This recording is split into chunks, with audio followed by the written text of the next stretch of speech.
Olá, seja bem-vindo aqui na Rádio TV CDL São Paulo, a voz do varejo paulista. Se ainda não está inscrito no nosso canal, aproveite, faça agora.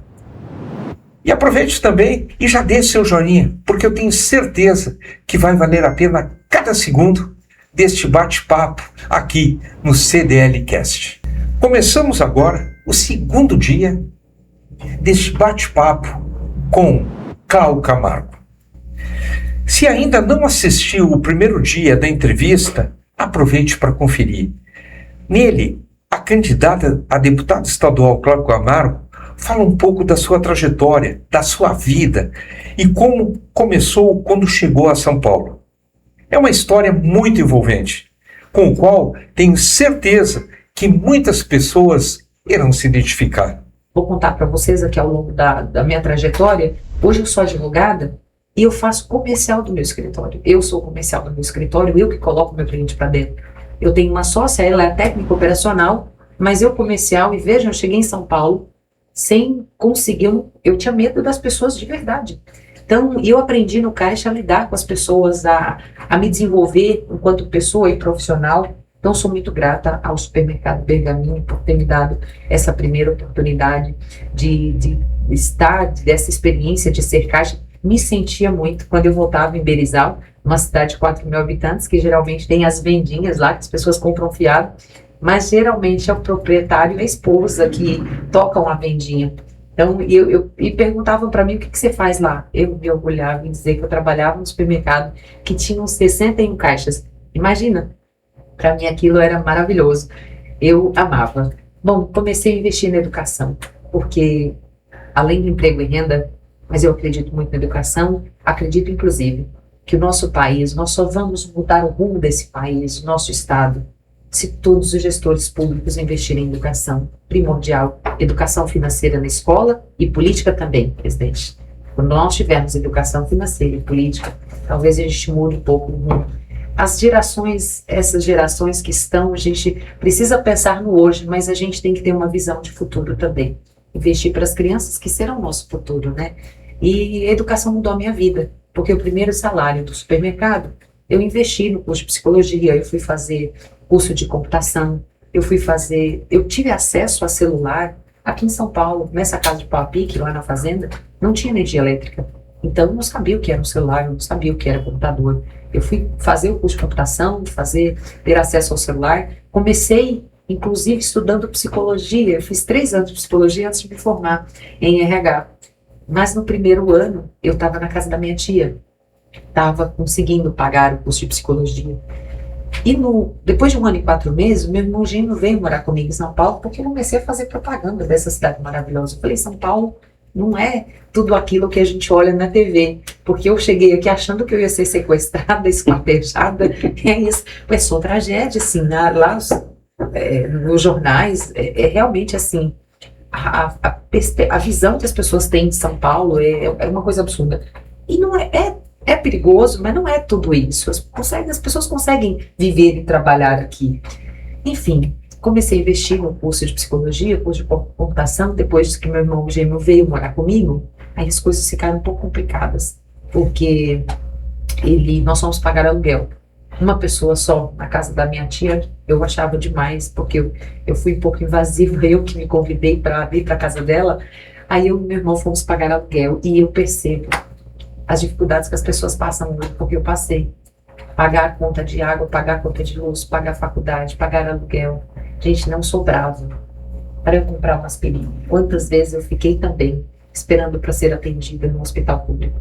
Esperei para receber um remédio gratuito, porque eu não tinha condições de comprar. Porque tudo que eu recebia, eu pagava as contas e investia na educação. Não sobrava mesmo.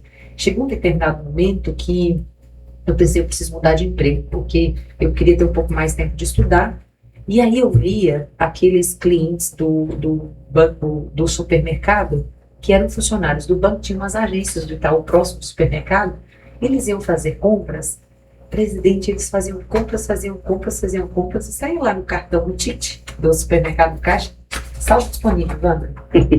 Nossa, esse banco vai ser maravilhoso. E eu achava, porque eu não tinha conhecimento aqui, inclusive do sindicato, não sabia que todos os bancos tinham o mesmo valor, eu achava que era só Itaú. E eu comecei a colocar como objetivo de vida, eu quero ir para lá, porque se a alimentação desse povo é tudo isso, e eu estava num momento que eu não conseguia nem comprar carne em casa, porque não sobrava. Inclusive, ontem eu falei com o seu Odílio, seu Odílio, agradeci pela oportunidade do primeiro emprego, e agradeci também que eles foram maravilhosos. Ele pode ser que ele não se recorda, mas quando eu estava lá, eu almoçava no supermercado, eu tomava café no supermercado, aquilo me salvava, porque eu comprava carne à noite porque eu não conseguia a mistura.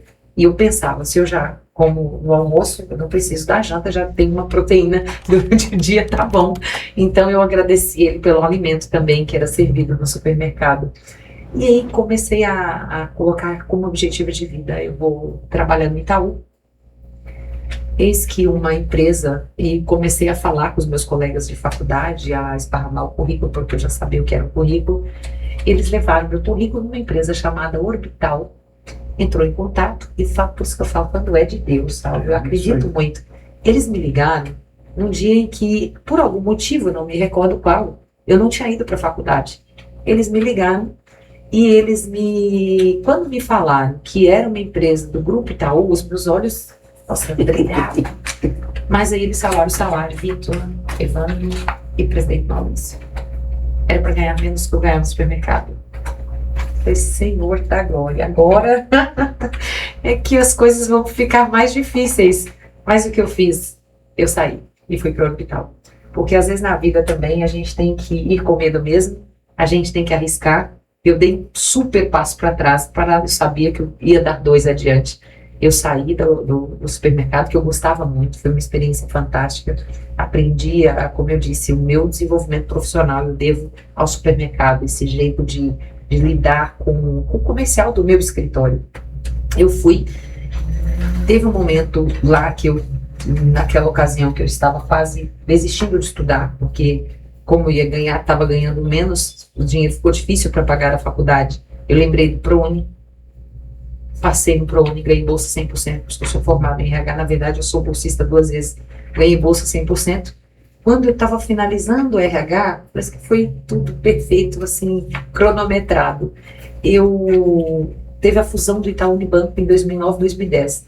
E quando eu estava fazendo a entrevista no processo seletivo, acho que eles gostaram do meu perfil. Primeiro que eu sempre fui muito transparente, verdadeira. Num dos momentos da entrevista, eu falei para a psicóloga, eu falei, olha, eu não posso faltar ao trabalho, inclusive, se esses jovens estão nos assistindo, tem muito valor. Às vezes a gente começa, os jovens hoje estão muito imediatistas, eu tive muita paciência de começar e saber que foi um processo. Então, nessa entrevista, eu acredito que foi a chave que me fez ser contratada, porque eu falei para a psicóloga, eu falei, olha, eu não posso faltar no meu supermercado, a pessoa que me deu oportunidade, são 61 caixas, se eu faltar, vai desfalcar, eu quero muito estar aqui, mas eu prefiro faltar a aula na faculdade do que faltar o meu emprego, deixar um caixa vazio. Acho que ela gostou e teve processo seletivo que eu fazia sozinha. Inclusive, eles estavam criando uma área nova, era para ser atendente de telemarketing, e eles me colocaram para cadastrar os processos do Banco Itaú. Quando eu recebi essa notícia que eu ia cadastrar os processos do Banco Itaú, aí, meu Deus, mesmo ganhando o salário menor. E eu voltei a Berizal alguma dessas ocasiões, e eu lembro que perguntaram para mim, o que você faz no Orbital? Eu cadastro os processos do Banco Itaú. E o salário? Aí eu inventava, desconversava e não falava. Eu não falava o salário, ninguém precisava saber o salário. Sei que teve a fusão do Itaú Unibanco em 2009, 2010. Quando teve essa fusão, 2009, 2010, todos aqueles funcionários, os 27 funcionários que foram contratados no Orbital, se tornaram bancários. Eu lembro que uma moça bonita chamada Fernanda entrou lá no Orbital, e quando ela deu a notícia, ela falou tantos benefícios que eu nem me lembro do salário, mas eu me lembro do Vale Alimentação, que foi o motivo que me fez a querer estar no Itaú. Aí a minha vida melhorou um pouco, graças a Deus eu me tornei bancária, eu aí tive acesso a todos esses benefícios, o salário melhorou um pouco, enfim, a vida melhorou. Em 2015 eu conheci o meu marido indo para Minas Gerais, ele na ocasião advogado, não ocupava nenhum cargo público, advogado, e Deus nos apresentou, porque eu vi ele, nós tomamos um café numa das conexões, e estamos tomando cafezinho até hoje com a Maria Luísa, de 6 aninhos. Casamos em 2017, em 2019 o Luiz começa o processo pré-campanha para ser o prefeito da cidade de Arujá. Em 2020 foi eleito. Em 2021 eu assumi o Fundo Social como presidente voluntária e ele assume a gestão de Arujá. Aí eu percebi o quanto uma política pública eficaz, o quanto transforma a vida das pessoas e de uma cidade. Entramos na pandemia. Na pandemia o comércio sofreu muito, o setor de serviços sofreu muito. Quantas empresas fecharam as portas, quantas famílias, quantas mulheres, quantos homens perderam o emprego. Então, naquele primeiro ano, nosso maior desafio, primeiro, salvar vidas na questão da saúde, e segundo, não deixar ninguém passar necessidade alimentar. E eu, graças a Deus, nunca passei necessidade alimentar, mas dei de vontade de tomar o iogurte quando eu era caixa do supermercado, e às vezes pagando faculdade, aluguel. Quando eu saí da casa da minha tia, eu não tinha condições de comprar. E eu sei o que é isso, as pessoas precisar ter necessidade e não ter condições de comprar. Então, o desafio era entregar cestas básicas para aquelas pessoas. E aqui também eu quero agradecer, porque a gente tem que ser grato a quem nos ajuda, todas as empresas da cidade de Arujá. Comércio também que nos ajudaram muito, supermercados que nos ajudaram demais da conta nas cestas básicas. Eu lembro que nós criamos lá na pandemia mesmo, de 2021, em fevereiro, um projeto Alimente uma Vida. Lançamos esse projeto dentro de um supermercado lá, o Estilos da cidade de Arujá. Então, eles sempre nos abraçaram muito. E aquele primeiro ano, entrega de cestas básicas. Eu lembro que na primeira semana que eu estava no Fundo Social, eu fiquei 11 anos no Banco Itaú.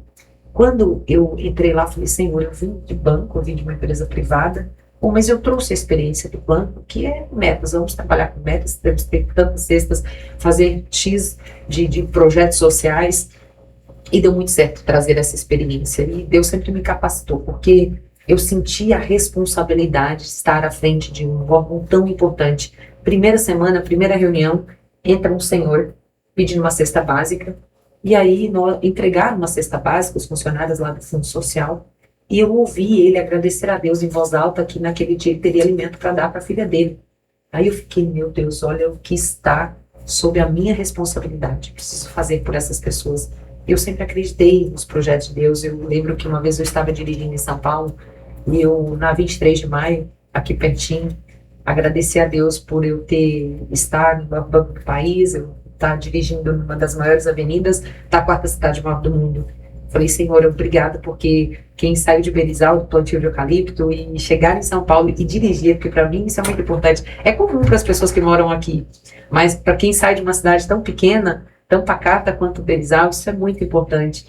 E aí eu vou para o Fundo Social de Solidariedade, aí é o momento de transformar vidas por meio de tantos projetos, fomentar o empreendedorismo, que nós vamos falar aqui, enfim, cuidar das pessoas. Muito obrigado por ter nos acompanhado até agora. Chegamos ao final deste segundo dia. O bate-papo é tão interessante e envolvendo que a gente nem percebe o tempo passar. Se você começou o segundo bloco e ainda não assistiu o primeiro, vá até lá, a lista dos nossos vídeos e confira, vale muito a pena. Se ainda não está inscrito em nosso canal, inscreva-se agora. Deixe também o seu joinha, porque ele é muito importante para nós.